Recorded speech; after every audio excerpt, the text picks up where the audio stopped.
Hustle. Look, let's put some money up, you can't make mine stop. I'm hot, nigga, like a pistol off the dime block. Before you change lanes, you should check your blind spot. Cause I'll be right there waiting like a bike cop. With my non-cock, and I'm so hot. All a nigga really need is just one shot. To the dome, you be gone and it's no more. I could kill him going faster with the slow flow. However you want it, I got it in for the low. Come get it, I got it, you got it good, nigga, go. I hustle, I bang, I do it all for the dough. It's all for the dough.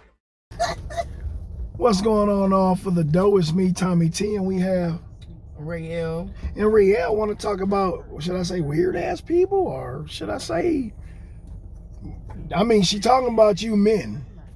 Should I say men, or? I mean, really, you could say that. It's men. Okay, men in general. It's families too. I mean, well, it's a little bit of everything. Girl, don't hold back, speak your mind. That's what the podcast is for. Speak your mind on how you feel. Well, okay, so I just recently got out of a relationship. What's recently like? 3-year relationship. As recent as like 2-3 months. Okay. So it'll probably be going on 4 soon, but okay. I was with my daughter's dad. Baby daddy. Just trying to make the family work, but I started to see how, being with an individual who, you might do more than, you know what I'm saying? What you mean, as far as work-wise? Yeah. Bringing in the paycheck? Work, ambition, optimism, just all of that. Gotcha. He didn't have enough ambition or optimism. He wasn't really optimistic enough for me to deal with me.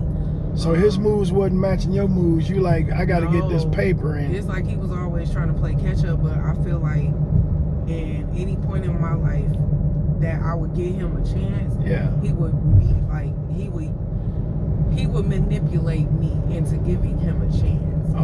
He wouldn't, be thorough about it. He would be more like, oh, well, I'm here for the kids and this and I love you and I want to do you know what I'm saying? Just gaslighting the fuck out of me.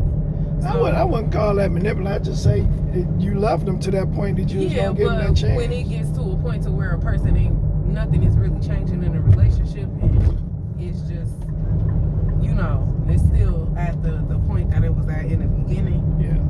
We wouldn't have had no trips. We could probably go, go out to eat, but it was still just spiritual wise. I didn't like how his attitude was. I didn't like to feel, I'm an empath, so I can't really be in a relationship with somebody who has a lot of baggage. Yeah. You know what I'm saying? Okay. So that was just what it was for me. Like, I didn't realize that, I was probably giving my worst enemy a chance. You know what I'm saying? Okay. Not realizing I'm dealing with someone who's covertly narcissist. You know what I'm saying? Some people, they don't understand, what it is with different types of level of abuse. But yeah, being manipulated out your crib, out your food, when you have children, being manipulated out of your time, a person being mad because you make more money than them, a person being mad because you do more for the child than they do. You know what I'm saying? That's what I was dealing with, and it's just like, God, I just want a man. I just want a man. Well, you did have a man. No, I had a boy. So you trying to say it wasn't nothing that y'all could have changed, like? No, not anything that I was gonna sit around and wait for, because I did the work, spiritually, as far as healing and stuff like that. But I'm not gonna wait on nobody. But sometimes you have to mold a person into what you want. Sometimes. Is he older or younger? I'm sorry. I'm 30. I'll be 32 July 13th. I said not you, him. Is he older or younger? 33. Yeah. Shoot, I'm not waiting. Well, you know what listen. You know what y'all said. You remember when y'all said this? The 40 is the new 30. So the new 30 is the new 20. So he's 20. So he acting 20. I'm like, I don't even care what it is. I just know he wasn't acting right enough for me. And I know that in the time you come in somebody's life, you talking about you want to get married, you want to do this and you want to do that. A lot of shit you got to get together personally for yourself before you keep trying to compartmentalize yourself in somebody else's life. Because you have to be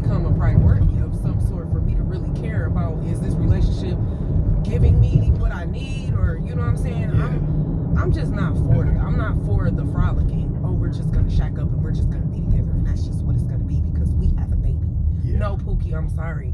You need a mentor.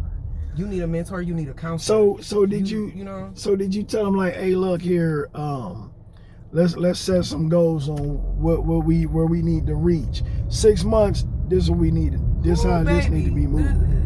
A year, this where we need to be. We and that's the thing. Sometimes we can't put no time on elevation, but no, it was. There were many talks, but as far as the, having the entitlement on how the relationship is and goals and stuff are being met, we have that works with alignment and divine timing. That it's just we wasn't aligned, so I had to let it go. And honestly, I feel like if you feel it in your spirit that something's off, you need to check that. Don't just sit up here and be in a relationship and be like, oh, well, I'm just gonna wait till the cookie crumbles. No, if it feel like if a motherfucking elephant in the room, you better address that bitch before that elephant end up stomping on your ass in the long run. But what if that guy waiting for things to change instead But that's of what I'm saying. the You cookie could be crumble? sitting there waiting for things to change, and I can't. Things that I got to do and places that I need to be and tables I need to sit at, they're not gonna wait for me. But see, that's what I'm saying. So you got your timeline on how you want things to go.